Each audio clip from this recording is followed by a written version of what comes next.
حضرت یعقوب علیہ السلام کے پاس پہنچے تو حضرت یعقوب علیہ السلام نے پوچھا، کیا تم میری روح قبض کرنے کے لیے آئے ہو یا مجھ سے ملاقات کرنے کے لیے آئے ہو؟ تو ملک الموت نے عرض کیا، اے اللہ کے پیغمبر، میں روح قبض کرنے کے لیے نہیں آیا ہوں بلکہ آپ سے ملاقات کے لیے آیا ہوں۔ تو حضرت یعقوب علیہ السلام نے فرمایا، ٹھیک ہے، لیکن جب تم میری روح قبض کرنے کے لیے آؤ تو کوئی قاصد میری طرف روانہ کرنا، کوئی پیغام میری طرف بھیج دینا۔ تو ملک الموت نے کہا، میں جب آپ کی روح قبض کرنے کے لیے آؤں گا تو اس سے پہلے 2 یا 3 قاصد آپ کی طرف روانہ کروں گا اور وہ آپ کو آ کر اطلاع دیں گے۔ چنانچہ ایک وقت آیا جب ملک الموت حضرت یعقوب علیہ السلام کے پاس اچانک آ گئے اور روح قبض کرنے کی بات کہی تو یعقوب علیہ السلام نے فرمایا کہ تم نے مجھ سے کہا تھا کہ میں کوئی قاصد بھیجوں گا، کوئی پیغام دینے والے کو آپ کے پاس بھیجوں گا، آپ اچانک روح قبض کرنے کے لیے نہیں آئیں گے۔ تو ملک الموت نے کہا کہ میں نے آپ کی طرف قاصد بھیجے تھے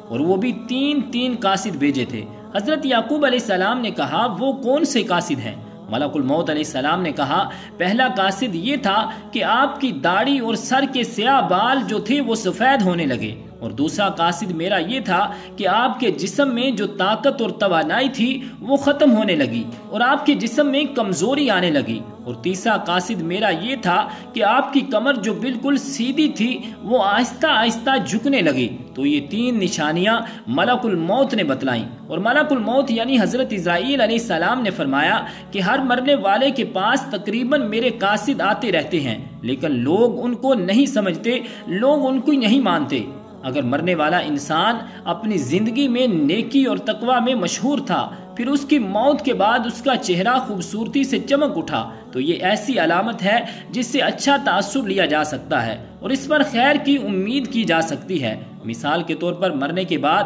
لوگ اس کی تعریف کریں اور اس کے لیے دعائیں کریں تو یہ اس کے نیک ہونے کی نشانی ہے۔ اسی طرح زندگی میں اچھے لوگوں کی صحبت بھی انسان کے نیک ہونے کی نشانی ہے۔ حسن خاتمہ کے بہت سے اسباب ہیں جن میں اللہ کی اطاعت پر استقامت، اللہ تعالیٰ کے بارے میں حسن ظن، سچائی، پرہیزگاری، توبہ، موت کو کثرت سے یاد کرنا اور دنیاوی چاہتے مختصر کرنا، آخرت کی فکر اور نیکوکار لوگوں کی صحبت قابل ذکر ہیں۔ ناظرین کرام، روح جب جسم کو چھوڑنے کے لیے بالکل تیار ہو، یعنی موت سے تقریباً 24 گھنٹے پہلے، تو ہاتھوں، پاؤں، گھٹنوں کی جلد پر محسوسات ختم ہو جاتی ہیں اور ان کا رنگ بدلنا شروع ہو جاتا ہے اور یہ نیلا یا ارغوانی رنگ اختیار کرنا شروع کر دیتا ہے۔ یہ واضح نشانی ہے جس میں سانس اکھڑنا شروع ہوتا ہے اور بے ترتیب ہوتا چلا جاتا ہے اور دھیرے دھیرے زندگی کا دیا بجھ جاتا ہے۔ حضرت عائشہ صدیقہ رضی اللہ تعالی عنہا سے روایت ہے کہ رسول کریم صلی اللہ علیہ وآلہ وسلم نے ارشاد فرمایا کہ جب اللہ تعالیٰ کسی بندے کو نیک بخت بنانا چاہتا ہے تو مرنے سے 1 سال پہلے ایک فرشتہ اس کے پاس بھیجتا ہے اور وہ اس کو درست کرتا ہے اور نیک عمل کی طرف خواہش دلاتا ہے، یہاں تک کہ وہ نیک حالت میں مرتا ہے اور سب لوگ کہتے ہیں کہ یہ شخص نیک حالت میں مرا۔ اور جب ملک الموت حاضر ہوتا ہے اس وقت اللہ تعالیٰ اس کی آخرت میں رہنے کی جگہ، یعنی وہاں کے سامان اور راحتوں کو جو اللہ پاک نے اس کے لیے مہیا کر رکھے ہیں، تیار کر رکھے ہیں، اس کو دکھا دیتا ہے تو اس کی روح خوش ہو کر نکلنے کا ارادہ کرتی ہے۔ اس وقت یہ شخص اللہ تعالیٰ کی ملاقات کو پسند کرتا ہے اور اللہ بھی اس کی ملاقات کو پسند کرتا ہے۔ پھر ملک الموت اس کی روح قبض کرتے ہیں، اور جب اللہ کسی بندے کے ساتھ برا کرتا ہے تو مرنے سے 1 سال پہلے اس کے پاس شیطان بھیجتا ہے، وہ اس کو گمراہ کرتا ہے اور بہکاتا رہتا ہے اور یہاں تک کہ وہ بری حالت میں مر جاتا ہے اور سب لوگ کہتے ہیں کہ بری حالت میں مرا۔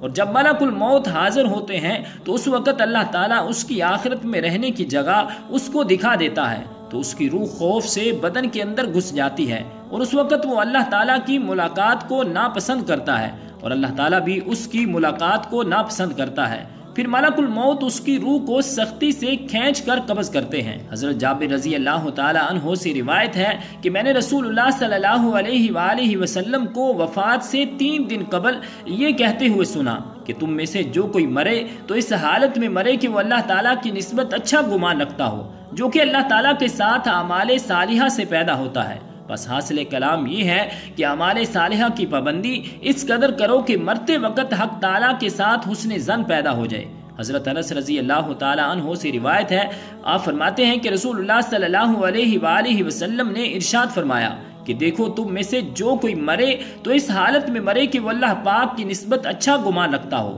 کیونکہ اللہ سے اچھا گمان رکھنا جنت کی قیمت ہے، یعنی جس کو حق تعالیٰ سے حسن ظن پیدا ہو گیا وہ جنت میں چلا گیا۔ حضرت عمر رضی اللہ تعالی عنہ سے روایت ہے کہ رسول اللہ صلی اللہ علیہ وآلہ وسلم نے فرمایا، جب اللہ تعالیٰ کسی بندے کو دوست رکھتا ہے تو اس کو شہد جیسی خوشگوار چیز عطا فرماتا ہے، یعنی اعمال صالحہ اور اخلاق حسنہ کی توفیق عطا فرماتا ہے۔ صحابہ نے عرض کی کہ شیریں کس طرح کرتا ہے؟ آپ صلی اللہ علیہ وآلہ وسلم نے ارشاد فرمایا،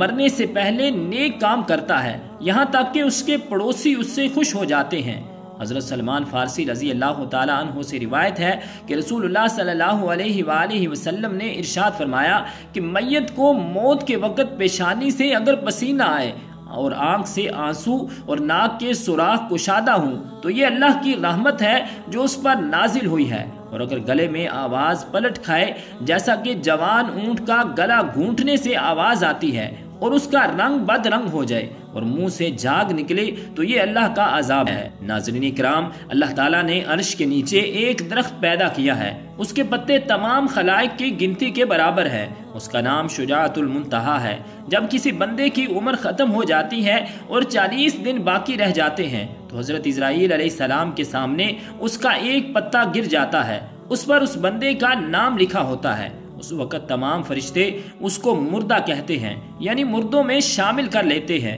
اور وہ دنیا میں 40 دن تک زندہ رہتا ہے۔ جب 40 دن پورے ہو جاتے ہیں تو ملک الموت اس کے پاس آتے ہیں اور اس کے سامنے بیٹھ جاتے ہیں۔ اس وقت بندہ اپنی موت کی تکلیف میں ہوتا ہے اور ملک الموت کو دیکھتا ہے تو گھبرا کر پوچھتا ہے کہ تم کون ہو اور تمہارا کیا ارادہ ہے؟ حضرت اسرائیل علیہ السلام کہتے ہیں، میں ملک الموت ہوں، مجھے تمہاری روح قبض کرنے کا حکم ہوا ہے۔ یہ سن کر وہ منہ پھیر لیتا ہے اور آنکھیں پتھرا جاتی ہیں۔ ملک الموت کہتا ہے، تو مجھ کو نہیں پہچانتا، میں وہ ہوں کہ جس نے تیرے رشتہ دار اور تیرے ماں باپ کی روح قبض کی ہے اور آج تیری روح قبض کروں گا۔ تو نے دنیا کا حال کیسا دیکھا ہے؟ بندہ کہتا ہے کہ میں نے دنیا کو بے وفا اور مکار پایا ہے۔ پھر اللہ تعالیٰ کے حکم سے دنیا اس کے پاس آئے گی اور کہے گی، اے نافرمان، تو نے اپنے رب کی کس قدر نافرمانی کی اور کس قدر تو نے گناہ کیے۔ تو نے نصیحت کی، بہت ساری باتیں سنی، لیکن تم نے جانا کہ ہم دنیا میں ہمیشہ رہیں گے۔